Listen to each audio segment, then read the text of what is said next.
Roar!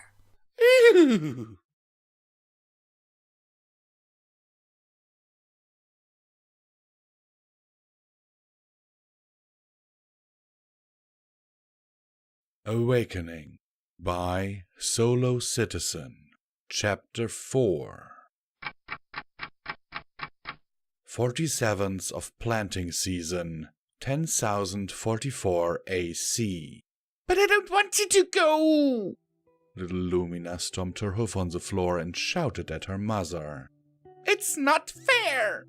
Lumina's mother set her bags down next to the door. She turned to her daughter and sat down next to her. I know it isn't fair, but I don't have much choice. She put her hoofs around her daughter and pulled her in for a hug. Listen, I know this is hard, but this is the way it has to be. And I'll see you twice a month. I'm not leaving you, remember that. I'm not going to disappear on you. We're going to see each other soon. Don't go! Lumina sobbed into her mother's mane. It's not fair! Hey, listen closely. I've got something to show you. Lumina's mother rearranged herself in an awkward position on the floor.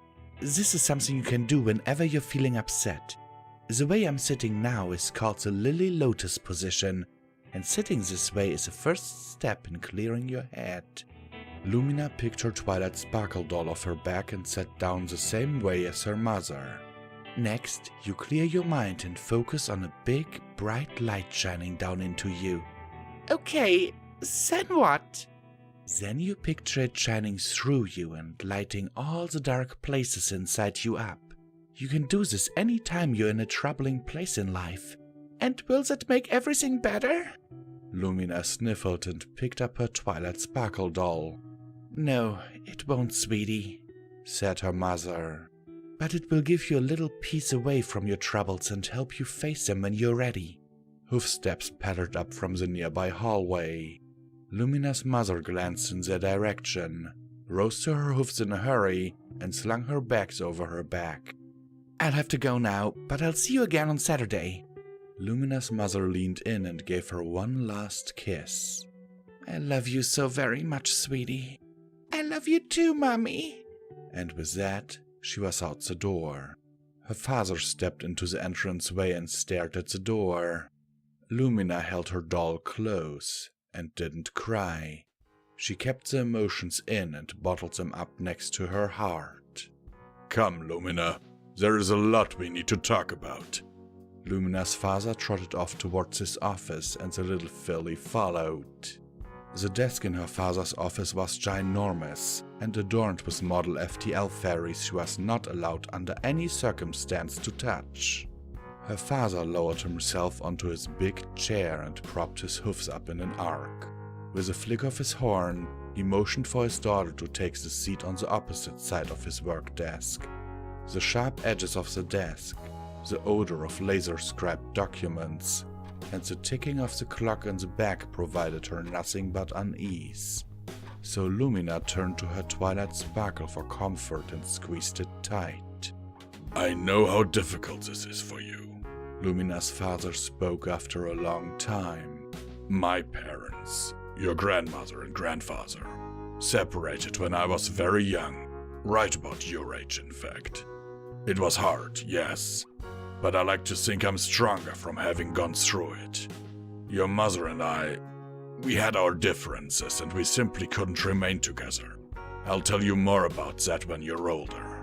The important thing is that we can get through this together, as a family. And Mommy? Lumina asked. Her father sighed and shook his head. Lumina couldn't help it. She broke down and cried, and cried, and cried. Oh, sweetie. Her father trotted over to her and held her close. There, it's going to be all right. No, it's not. She pushed him away and bolted from her chair. You're a liar, and I hate you. Lumina galloped out of her father's office and up to her room and slammed the door shut. With a scream, Lumina cast the Twilight Sparkle doll off her back. She kicked and she stomped, and and she yelled until the stuffing was as lumpy as her father's icky mashed potatoes. I trusted you. Lumina wiped her eyes dry. She gave the doll one last kick, just for good measure. After a few minutes of staring into her floor, she got out her storybook, and with the help of her reading learner, she started reading at the beginning of the first story, and she didn't stop reading until she turned the last page. A vivid image of twilight sparkle and the elements of harmony stretched out over the fancy end page. They stood in a line, shoulder to shoulder, with Princess Luna and Princess Celestia rounding out the middle ground. The background itself was an illustration of a library with massive stained windows running across the walls. It looked like some place in Canterlot Palace, but Lumina had studied every image in the book and found nothing that quite matched it. At some point, Lumina fell asleep, with her book open to the image of the library. Lumina, wake up! The voice of a mare called to her. It's not time for you to sleep. Though her words never rose above a gently whisper, the raw authority behind the voice snapped Lumina awake in a heartbeat. She pulled her head out from between the pages in her book and glanced around for the source. Twilight Sparkle? Is it you? She asked. No, I'm not Twilight Sparkle. The voice chuckled ever so slightly.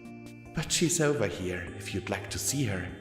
Swirling mist ebbed and flowed out of the cracks between her door and the floor, and with it came light, pure and jovial in its color. It called Lumina closer, and she ventured towards her door. Her hoof-falls fell in silence on the hardwood floor. She stood before her door, debating whether or not to take the final step and let it in. The light poked through the crevices in her doorframe as radiant pillars. The second Lumina put her front hoofs on the doorknob and turned it open, the door flung out into a place straight out of fairy tale. Bookshelves, filled end to end with every conceivable manner of written text, ran in rows further than her eyes could see. Walls reached up into blue sky before fading away entirely. Music crept into Lumina's ears, and the smell of old books tickled her nose. She slammed the door shut. If the library was real, and not some dream, it'd still be there when she opened it again. Lumina grinned and giggled, and threw the door wide open. That time the light was gone, and the music had disappeared, and in their place was the khaki walls of her house.